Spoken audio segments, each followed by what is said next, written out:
To the fifth meeting, the Interim Joint Committee on Transportation for the 2023 interim. Before I call roll, I'd like to remind everyone to silence their cell phones. Also, all the meeting materials for today are currently available on the Transportation Committee page of the LRC website.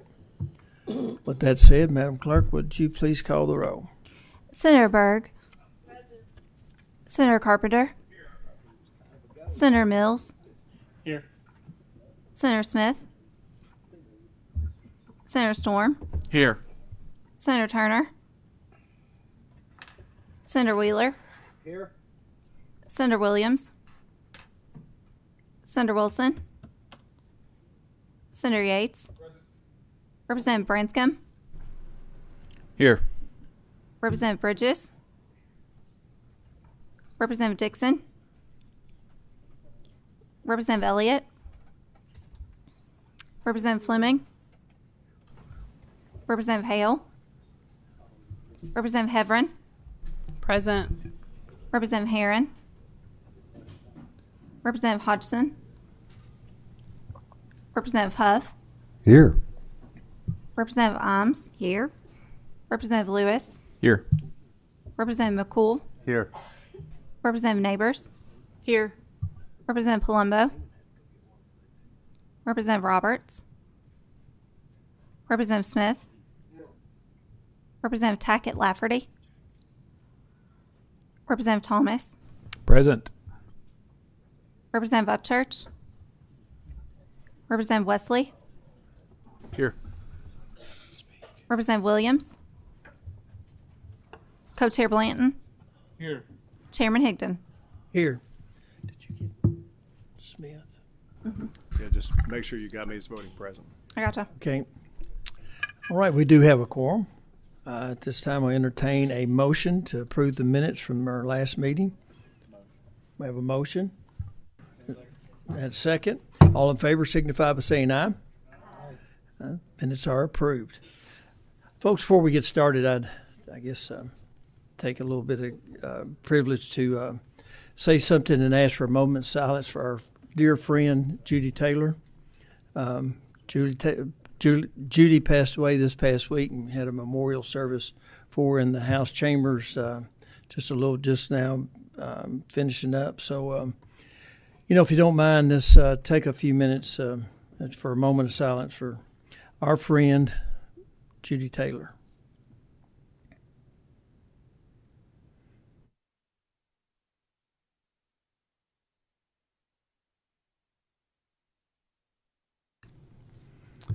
Thank you all. That's like I said, what an incredible lady. She'll be missed here. First up today, we have Heather Stout, Kentucky Transportation Cabinet Office of Information Technology, and I know she has wonderful news about KAVIS. We've been waiting for that for a while. So. Heather, the floor is yours. Please identify yourself for the record, and please proceed. Get the green light to come on. Okay, how about now? That's better. All right. I am Heather Stout, Executive Director of IT for the Kentucky Transportation Cabinet, and I have with me John Eiler, who is the Project Manager for the KAVIS program. We do have good news today, but first I want to give you guys a little bit of a brief history on how we got to where we are today, for those of you who may not be as familiar. Hold on just a second. I've already messed it up. All right. So KAVIS is the Kentucky Automated Vehicle Information System. It handles all of the vehicle titling and registration services for the Commonwealth, along with disabled placards, boat vehicles, insurance, a lot of different things. It's handled primarily out of the county clerk's offices, motor vehicle licensing, PVAs, DOR. There's a lot of stakeholders we'll go into in a little bit more detail. It is planning to replace the legacy mainframe system AVIS, which was implemented in 1978. Now, not to give away age here, but this was implemented initially a year before I was born. So now in people years, 40s is the new 20, okay? But in technology years, we were probably, let's just double it, Okay, so needless to say, we are well beyond time to replace the AVIS system. This is the 4th attempt at replacing AVIS. There were 3 prior attempts by third-party vendors, and we chose on this 4th attempt to try something new. And we are doing a custom Microsoft.NET solution that was developed in-house at Transportation. I built a team. We started with John Eiler and grew from there. We had around 25 people, and we've ramped up to around 35 people now working on this system to get us through implementation. AVIS is extremely complex, and I'll show you a diagram that depicts the complexity here in just a second. It's being developed to produce a very consistent experience for not only the system users, but also the customers. We want them to have the same experience or a similar experience when they go into any office in the state. And then the final implementation of KAVIS coming up very soon will replace all AVIS functionality. The only piece that remains on the mainframe is a more recently developed system, which is the insurance system, which we don't really consider AVIS. It's called the Mandatory Insurance System. In future years, we will be replacing that one as well with likely a third-party solution. So I know you probably can't read this, but it's just a depiction of showing the complexity of the system. This outlines most all of the AVIS functions, interfaces, stakeholder groups impacted by this one AVIS solution. So it's pretty substantial and extremely complex, and we've got a lot of communication and things going out to these various groups all the time, making sure that we get their requirements into the system. I think you guys have a copy of this. Hopefully you can read a little closer if you want to. Our stakeholder groups, some of those are listed, all of those are listed on that diagram, but just to give you a little bit more detail, the county clerks in over 140 offices, of course 1,200 deputy clerks, are the primary public-facing users of this application that process all the title and registration transactions in the state. Also, they do a lot of tax collection and disbursement, fee collection and disbursement.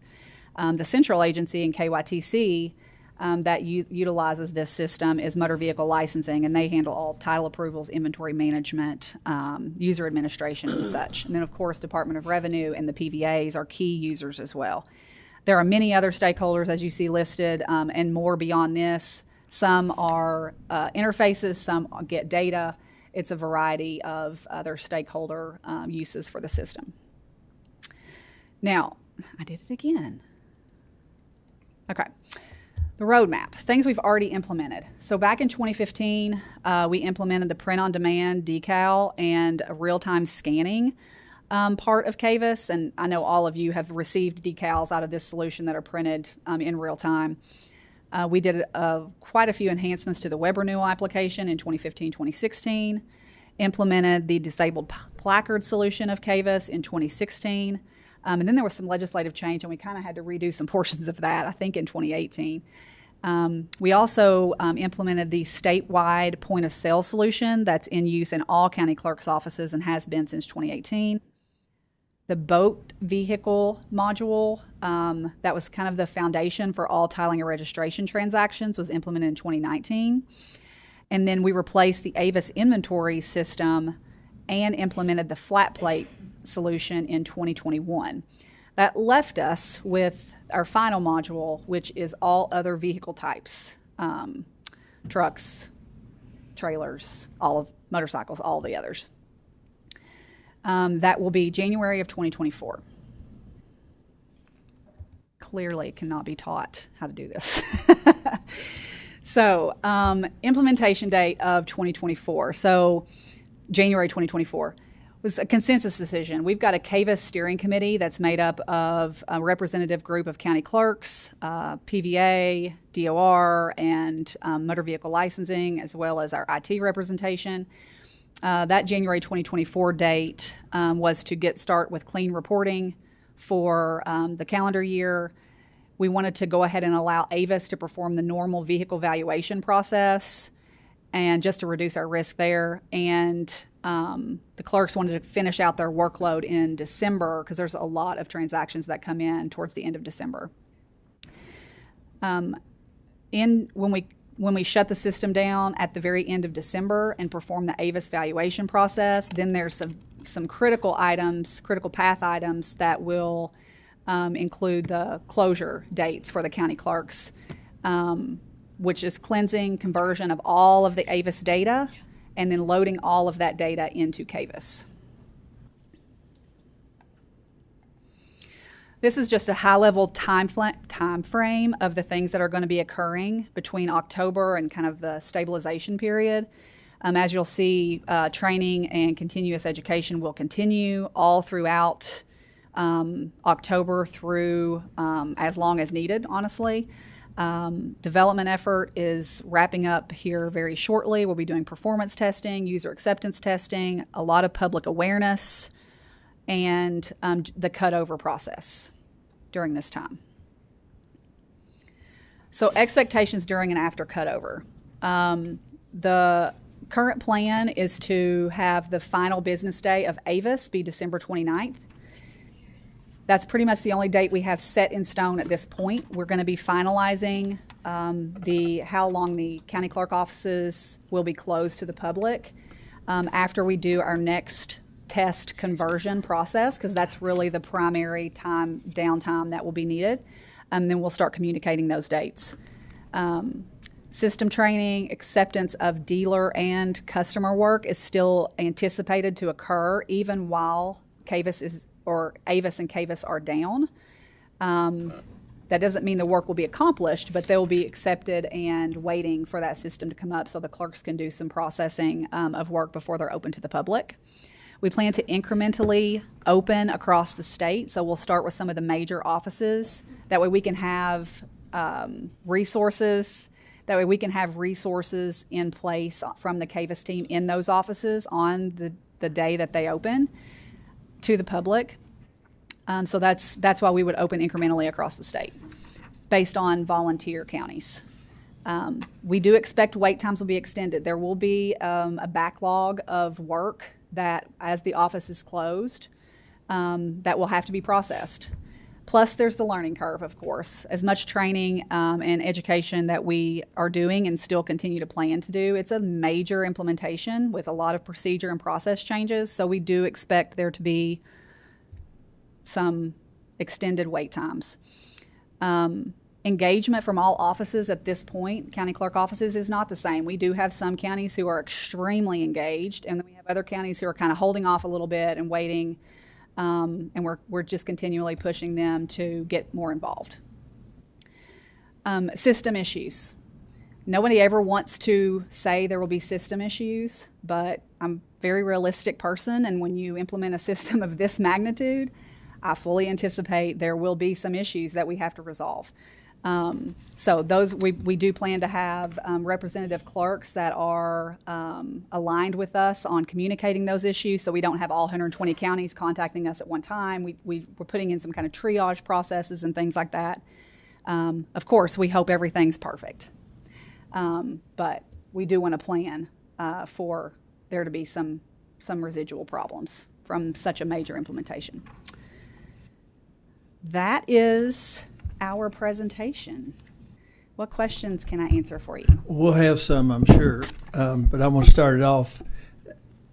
Tell me about the insurance part of it, and and this is great news that January 1 we're going, or January 2 when we come back into session, we won't hear any news. Nobody be calling us because there's any delays, or we know this system's going to work perfectly.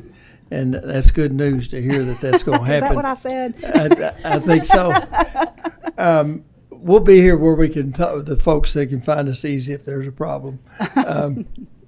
But back to the insurance. And we've talked about this insurance module. I mean, last session we had legislation, and we kept talking about, the KAVIS, the new system where we can instantly find out where somebody has insurance or not, and the update. So elaborate a little more about the time frame till we see that, because that has been talked about for a long time. So the mandatory insurance solution that's in place now on the mainframe will remain, and KAVIS will interface with that. And it does verify insurance in real time against that solution. The plan in the future is to replace that system with a third-party solution where the third party will be responsible for collecting all the insurance full books of business to get into that system. And right now that's handled in Kentucky, I think it's monthly.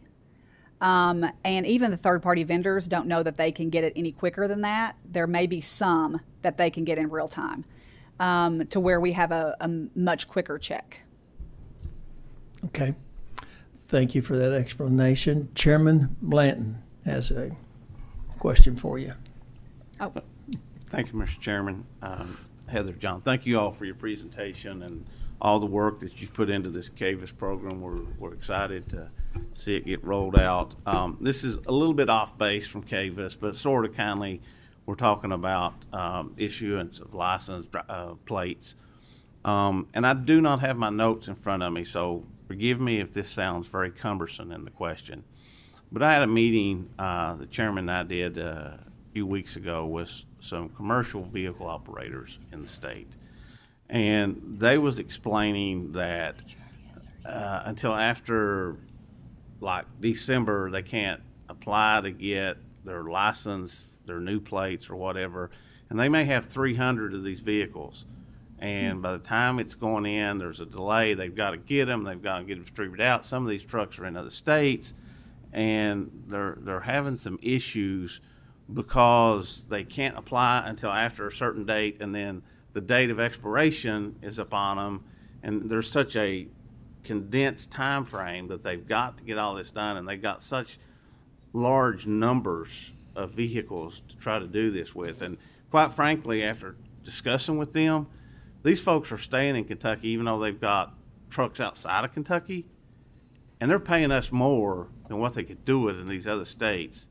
yeah. And they've got offices in these other states. They could very easily do that and save themselves money, but they're Kentuckians and they want to help Kentucky. So we need to do everything we can to help these folks. Well, I can't really say that I can address that today, but if you can have them contact and reach out to me, I'd love to understand the scenario a little bit more of why there's a certain timing situation, so that we can figure out a way to try to improve that process. With the, I wish I could remember the exact bill that was passed last year with the electronic lien and titling and fleet changes that are coming. I think that will help some in the coming year as those pieces are implemented. But I'm not sure that that's actually addressing the scenario that you're referencing. So I would love to have a conversation with them to try to help understand if that's possible. Okay, we will have KTA reach out to you. Perfect. Thank you, Heather. Yeah. Appreciate it. Absolutely. Thank you all again. Thank you, Mr. Chairman. We have any questions? You got off easy today. I see no further questions. Thank you all for being here today, and we look forward to the rollout of the KAVIS system, and we'll keep our fingers crossed for you. I appreciate it. Thank you all. I think you'll do just fine. Thanks.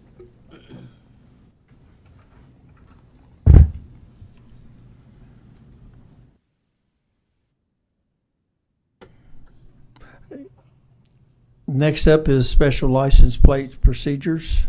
Sarah Coleman, Executive Director of Kentucky Horse Council, and Godwin, are you? I guess, yeah, Godwin and Matt are on first, so Sarah, have a seat there with them also. And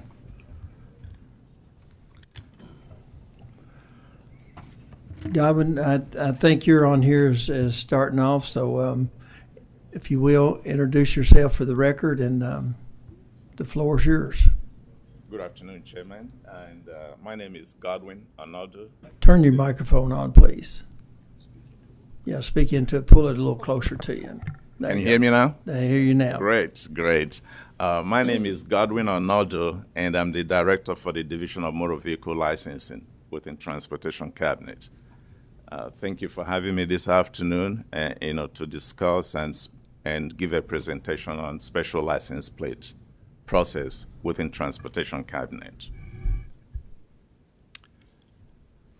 As most of you might know, a nonprofit organization that is based in Kentucky or has a Kentucky chapter may apply for a special license plate through the Office of the Commissioner for the Department of Vehicle Regulation. All applications submitted to our cabinet are considered by the Special License Plate Committee as set forth in the administrative regulation. Currently, this committee meets every quarter. On the application, we require the applicant to provide a list of its chapters within Kentucky, a statement of mission or vision of the organization, and proof of a non-profit status. All applicants are advised to submit their applications to the committee at least 10 business days before the committee meets to ensure adequate time for us to confirm that their plate design meet the required visibility standard with our license plate vendor, ITI, Intellectual Technology, Inc., and with AMVA, American Association of Motor Vehicle Administrators.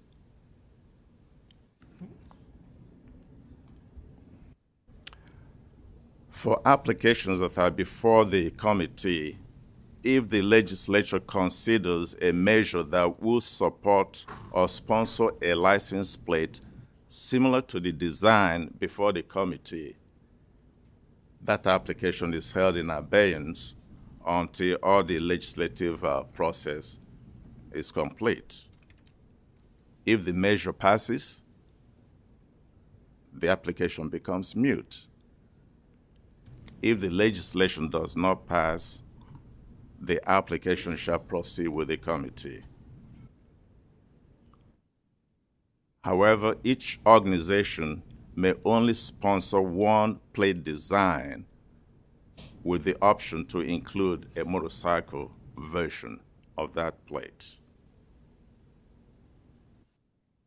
For organization plates that are approved, the cabinet will invoice the organization the cost for programming and initial plate production. The invoice will be sent to the organization at 60 to 90 days before the actual plate production begins. The cost for that is $2,500.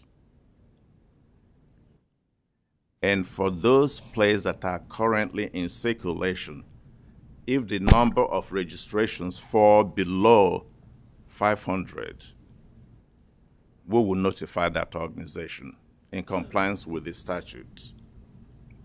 A second consecutive year of less than 500 registrations will cause the plate to be discontinued.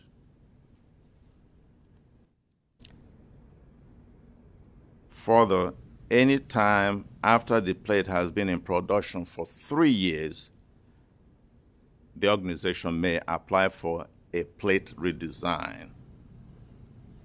The redesign will be considered by the Special License Plate Committee as if it was original application. And the donations, because all these plates do have organization donations. $10 is only one or two of them. That's about $5, and is a military plate. The donations collected from the registrations will be remitted to the organization, and it must be deposited in a separate account from all other accounts the organization maintains. This allows for a better audit trail on how the funds were spent. Currently, Kentucky has 113 special license plates. 83 of those were approved by the General Assembly, and 30 were approved by the Cabinet. With KAVIS implementation in January, that number will moved from 113 to 140 plates, new plates in Kentucky. The first screen you see here, these are the military heritage plates that will be available for sale in January. These plates were actually mandated by the General Assembly, and under a different statute. Prior to these plates, all the General Assembly plates for special license plates were under 186, 162. These 7 plates were established under 186, 163. And they are beautiful plates, and KYTC worked closely with the Governor's Office, Kentucky Commission on Military Affairs, to obtain all the Army insignias and to get our final approval for those plate designs. So they will be available for sales in January. The next 20 plates you're going to see are also going to be available in January. Those were approved by the Special License Plate Committee within the Transportation Cabinet. The first you see over there are if you go back, these are military-related license plates. And if I can read, those are the first one you see there is the congenital heart disease. You have the Prevent Colon Cancer and Honor Kentucky Nurses, and Kentucky EMS Memorial, Parkvic Medical Center, and Down Syndrome Awareness. These plates will be available also in January of next year. The next 4 are the fraternity and sorority plates. They will also be made available next year. The last are the 12, these we call this miscellaneous license plates. We have already started receiving a lot of calls on these plates as to when they will be available for sale. Specifically, we're overwhelmed with calls for CASA, which is Advocate for Kids, Kentuckians for the Arts, Friends of Hemp, and Be Kind. So we're really excited with all this plate rollout. And actually, my presentation is not as complex as Heather's. And that concludes my presentation. I'll be glad to answer any questions you may have. Thank you, Godwin. I do have a question for you. You say the nonprofits have to pay $2,500 up front to, I guess, have their set up for their plates. What's the cost of the cabinet to set that up? Does the $2,500 cover that cost? Yes, for the cabinet is $2,500, and the invoice we send the organization breaks it down into 5 categories, how we arrive at that $2,500. Okay, and you also mentioned that if a plate goes below 500 plates and for 2 years in a row, you'll discontinue it. What is the criteria to apply for a plate and have it designed and put out to the public? The criteria, as I mentioned, is first you have to have an application. We send you a package. If you're an organization that is a nonprofit and you want a license plate, special license plate established, that will go through this process that I listed. And once the application is approved, then we will send you the invoice, and upon payment of that invoice, the place will be made available for purchase. So you send your application, you send all the required documents in compliance with 186, 164. The committee reviews your application and get the application approved. And then upon the approval, and you remit your money to Transportation Cabinet, and once the money is received, the plate will be produced and shipped to the county clerks for sales. Does that answer your question, Chairman? That does, but you have that threshold of 500 they had to have to keep the plate. I didn't know if there was a threshold they had to come up with for the plate to for you to start. So there's no criteria. You just roll the dice, and as long as you can keep over 500, you're good. Yes, sir. Prior to the flat plate, we used to require 900 applications. Okay. But currently, since we no longer have those old plate, embossed plate, flat plate, made it very less expensive for the cabinet. Chairman, if you remember, I think the embossed plate that were processed through KAVIS and COT, the cost to establish one plate was close to $55,000 to $60,000. And that's why those 900 applications were required, and each applicant had to submit $25.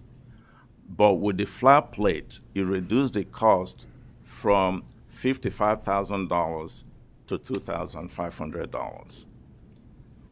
Okay. Thank you very much. Yes, sir. Sarah Coleman, introduce yourself for the record, and the floor is yours. Thank you. Pressure, make sure the green light's on. It is on. Can you hear Okay. me? Thank you. My name is Sarah Coleman. I am the executive director of the Kentucky Horse Council, and we are a 501c3 charity that represents all breeds and disciplines of horses in the Commonwealth. So we seek to represent everything from thoroughbred racehorses to backyard horses to trail horses. We call them pasture puffs, everything in between. I wanted to thank you all very much for letting me come and chat with you today. Just wanted to bring a little something to your attention. The vast majority of the Kentucky Horse Council's budget comes from the foal lying in the grass license plate that hopefully you all have seen at some point in time on the roads. So thank you for those specialty license plates. We are actually the only specialty plate in Kentucky that can be purchased for both individual vehicles and farm vehicles. As of last year, we had about 21,000 Kentuckians who own this plate, and the vast majority of those plates are renewals.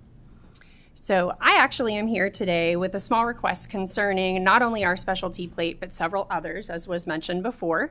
Under KRS 186.162, every organization or program with a specialty plate receives a small portion of both the initial registration fee and the annual renewal fee. For most organizations, those fees match. Typically, they get $10 of an initial registration and then $10 of renewal. The Horse Council is one of 6 that gets $10 initially and $5 from a renewal. The other 5 plates that also receive this discrepancy are former POWs and survivors of Pearl Harbor, child victims, spay-neuter, I support veterans, Gold Star siblings, sons or daughters, and again, us, the Kentucky Horse Council. I think that some information was disseminated to you all regarding the numbers from fiscal year 2022 about these 6 plates. So if you guys will notice, the Horse Council and those other 5 entities are losing out on quite a bit of money from those potential renewals, simply because our fees don't match the other plates. I did kind of want to take a minute to tell you all what the Horse Council does, so you all have a better understanding of why this additional $5 from the renewal is very important to our organization. So we seek to lead, educate, and protect the equine community in Kentucky. So what we're best known for is what we call our Save Our Horses Fund. It's our SOHO fund, and we basically have a 3-pronged approach to that programming. Specifically, we provide hay and feed assistance to owners who are in short-term financial distress, but we also provide assistance to horses that are confiscated by the specific counties in cases of neglect. I should insert here that we focus very heavily on education. So if a horse can be refed in place, we seek to educate the owners and also the animal control officers and others involved in those cases to refeed properly so that the horse is not removed unless it is truly an intentional neglect case. Our SOHO program is very important to us. It really is what we're known for in the state of Kentucky. We have two other prongs of that SOHO, which is gelding and castration assistance and also euthanasia assistance. So those funds coming in from those license plates really do help protect all horses in the Commonwealth. Additionally, we offer probably what I think is our coolest programs is we offer some training programs. We have a large animal emergency rescue training where we seek to gather veterinarians and EMTs, fire departments, police, and horse owners, and we teach all of them how to work together to safely rescue the horse while not endangering people in that situation. So think of barn fires, ditch entrapments, trailer turnovers, things like that. We also offer a livestock investigative training where we bring in animal control officers, sheriff, other county personnel, and state personnel, and we teach them how to recognize signs of neglect and abuse. We also teach them how to handle horses, especially if they, heaven forbid, come across one running at large, as well as how to load them into trailers and who to contact for support if that were to happen. So the increase of that $5 additional from the renewals would truly make a very large difference in the lives of Kentucky horses. And I can tell you that very sincerely because we have been involved with, unfortunately, quite a few natural disasters as well in the past 18 months to 2 years. The Horse Council also seeks to assist horse owners and horses who've been involved with anything from the floods to the tornadoes and other natural disasters. I will say I fully recognize that with inflation being as high as it is, I know people might be reluctant to tack on that additional fee. I did just want to note, as you had so kindly noted as well, these are voluntary plates. You know, nobody is required to get these plates. We do not feel that of the people who support the Horse Council, we don't feel that that $5 on their additional renewal fee would be a make or break for them.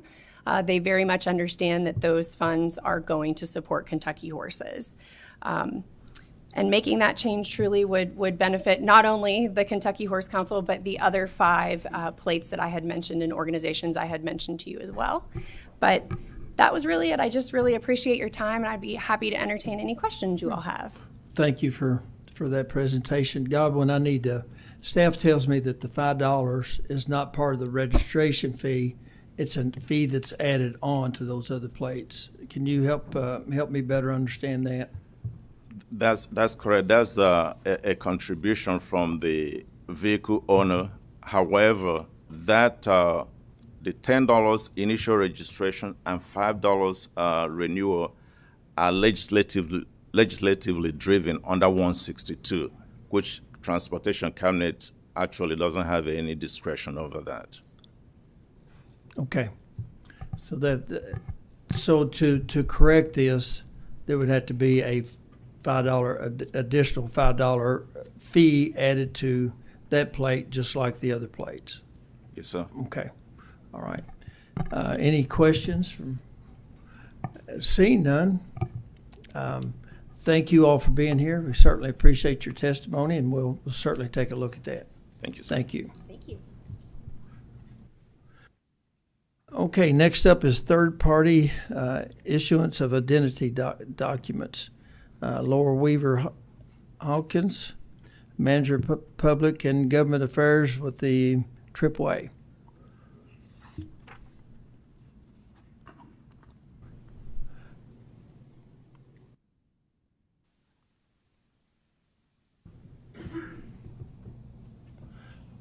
Lori, the floor is yours. Please identify yourself for the record and please proceed. Yeah, the green light.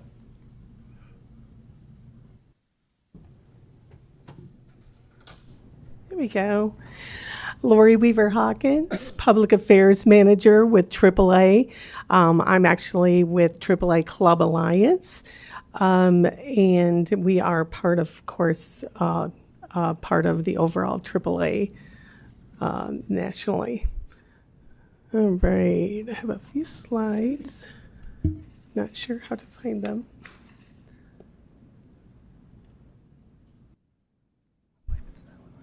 That one? Okay, thank you.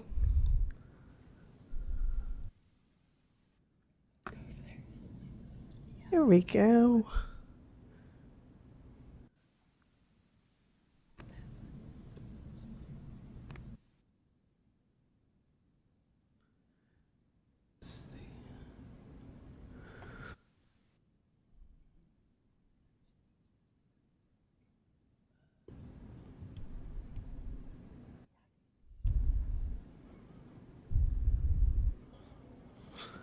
All right. AAA in Kentucky is actually represented with two clubs. AAA Club Alliance, we have 7.3 million members, and we are in Kentucky as well as 12 other states and Washington, D.C. We have about 230,000 members in Kentucky, and we have AAA retail locations in Lexington, Florence, Walton, and Newport. We are joined with the other club representing AAA, Auto Club Enterprises. They have 17.5 million members, and they are in 21 states, including 412,000 members here in Kentucky. They have retail locations in Louisville, Owensboro, Elizabethtown, and Bowling Green. If you have heard of AAA or you're a AAA member, we're well known for our emergency roadside service. In my position, I work in government affairs as well as media and community outreach on traffic safety and mobility advocacy.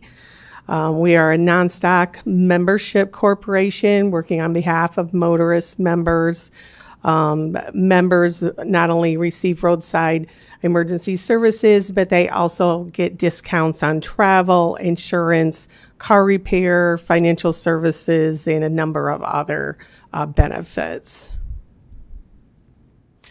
I'm going to talk to you today a little bit about driver's licensing services that AAA clubs actually work with their state government in providing. One of them I'm going to talk about first of all is Connecticut. Connecticut has been providing driver's license renewals and duplicates since 1992. They are currently handling over 200,000 license and state ID renewals and duplicates. They have found it's advantageous to have quarterly meetings between the local AAA and the local DMV management so that they are on top of everything. They worked closely with the state to get the training and understand the requirements more recently for real ID so that they can cover that as well. Another example that has been a long time distributor or service provider, I should say, of licensing services, as well as some vehicle services, is Pennsylvania. They've been actually making DMV services available for over 50 years. They're currently doing about 250,000 transactions annually. A little bit closer to us, Ohio has, I believe, about 3 locations, AAA locations, that are offering both vehicle and license services, and they do about 160,000 transactions every year. All told, we have DMV type services, combinations of license renewals, vehicle registrations, those kinds of services currently in about 23 states. One of the more recent ones is in Kansas, which is getting its feet wet a little bit with some pop-up events and is planning to move to a more permanent type of service provider. And then Virginia just made that transition. They had also done some pop-up driver's license service events, and now they have established permanent services at their AAA stores there.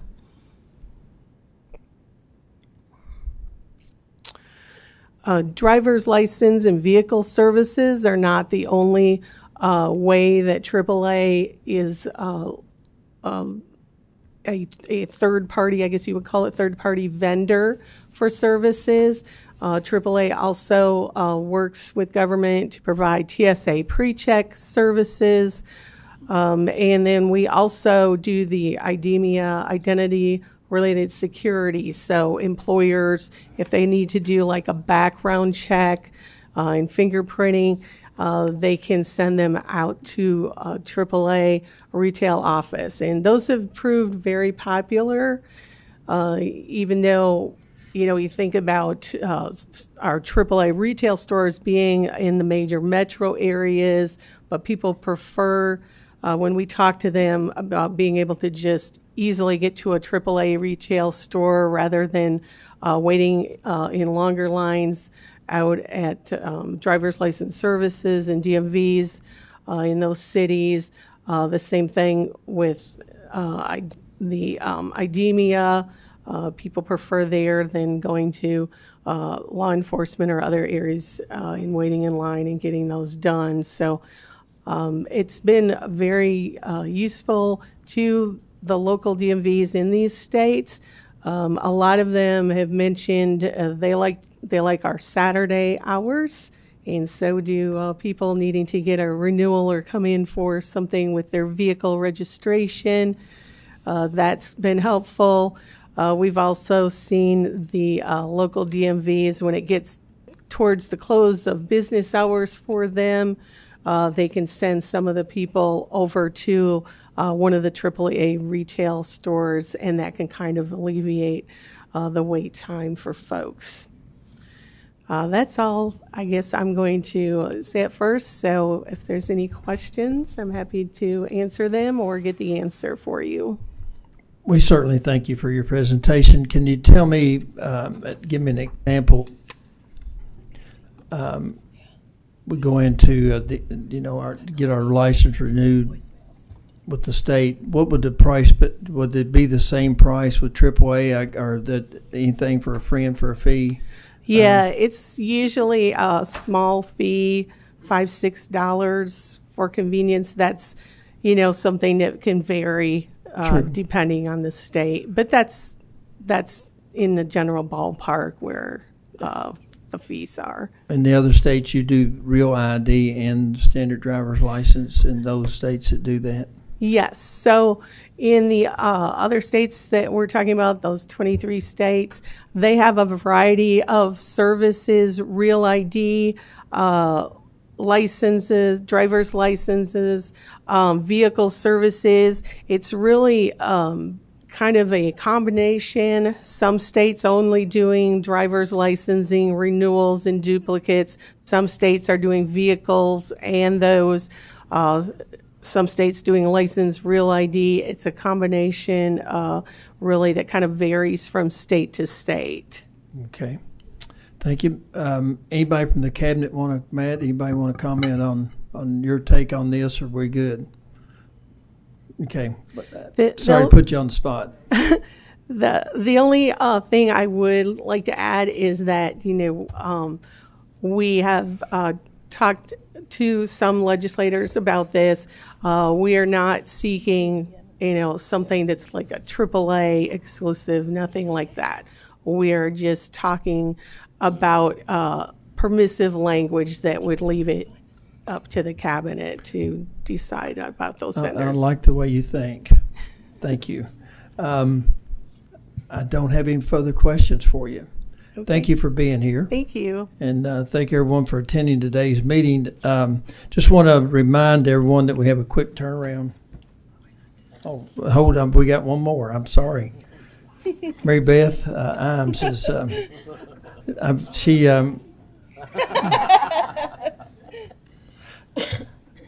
sorry about that. I saw that AAA and I thought that we got it all at one time. Yeah.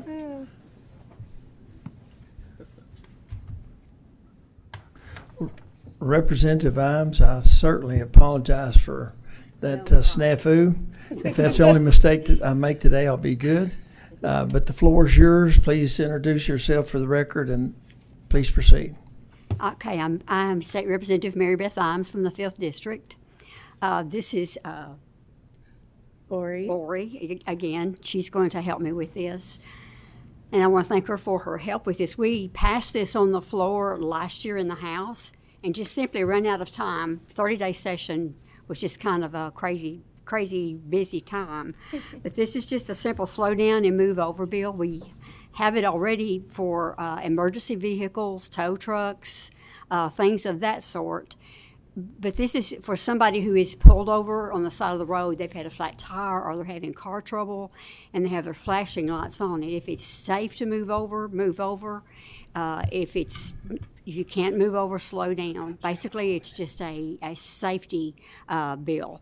And I think Lori may have some statistics for us about how many lives have been lost in this area. We've talked a lot in here about the safety in construction zones in the last couple of meetings, so I think this kind of goes along with that. So, Lori, the floor is yours. Thank you, Representative Himes. AAA has been instrumental in passing slow down, move over laws in all 50 states, including Kentucky. But those laws have varied. Here in Kentucky, where our slow down, move over law applies to just pretty much everyone except stranded motorists. So our emergency first responders, law enforcement, tow drivers, construction workers, utility workers are all covered under the law. And AAA is now going back in states where stranded motorists aren't covered, and we are asking that they be included in the existing law. Currently, 19 states have already gone forward since we started that effort in past expansion of their current laws to include stranded motorists. Between 2017 and 2021, there were nearly 2,000 people killed nationwide, just stranded motorists. That doesn't count law enforcement, tow drivers, etc. And then that includes about 30 folks here just in Kentucky. So we think it's kind of one of those traffic safety things that really makes a lot of sense. And if we can get folks to slow down and if possible move over a lane when they do see a vehicle at the side of the road, a disabled vehicle with the proper flares or other type of flashers, those sorts of things, so that they realize that that vehicle is there. And we think that can make it safer for all Kentuckians, in addition to our first responders. Okay, thank you. We do have a question for you, Representative Palumbo. Thank you, Mr. Chairman. Representative Imes, thank you for bringing this measure again, and thank you for trying to protect Kentuckians. Thank you. Thank you. Any other questions? Sure. Yes. Senator Yates. Thank you, Chair. And I was just making clear we were actually just sidebarring a little bit, and I think it's if it is safe to do so, right? Like, so the idea is you would attempt to slow down and get over if you can. Correct. There's some incidents where that may not be the safest approach, so you have the choice of evils, and so it'd have to be a marketing campaign where people understand that's the new requirement. Right, and that's actually been the requirement in our current law, which covers, as we said, the first responders and construction utilities. The law is that you should slow down, and if possible and safe to do so, as Representative Imes was saying earlier. So yes, that would not be changed, not at all. Okay. Quick question, thank you. Senator Byrd, Thank you, sir. turn your mic on, please. I'm sorry. Obviously, this makes perfectly good sense. My question is, how do we take this law, assuming we get it through both houses, through both chambers this session, and we put it into place? How do we enact it? How do we let people know that this is what we expect them to do? So that's part of my job. I've been very busy talking about slow down, move over, at least since I've been at AAA the last 5 years. Slow down, move over is one of the top priorities for AAA. And so we do a lot of media outreach. I actually have a media event next week in Lexington to talk about slow down, move over, where I'm going to have one of our fleet drivers available for interviews so they can talk about what it's like being beside that roadway, working with cars zooming past when they are not slowing down. It's so dangerous, and if people can just slow down, if somebody is injured, if somebody is hit, their chance of survival is so much greater if you can just slow down.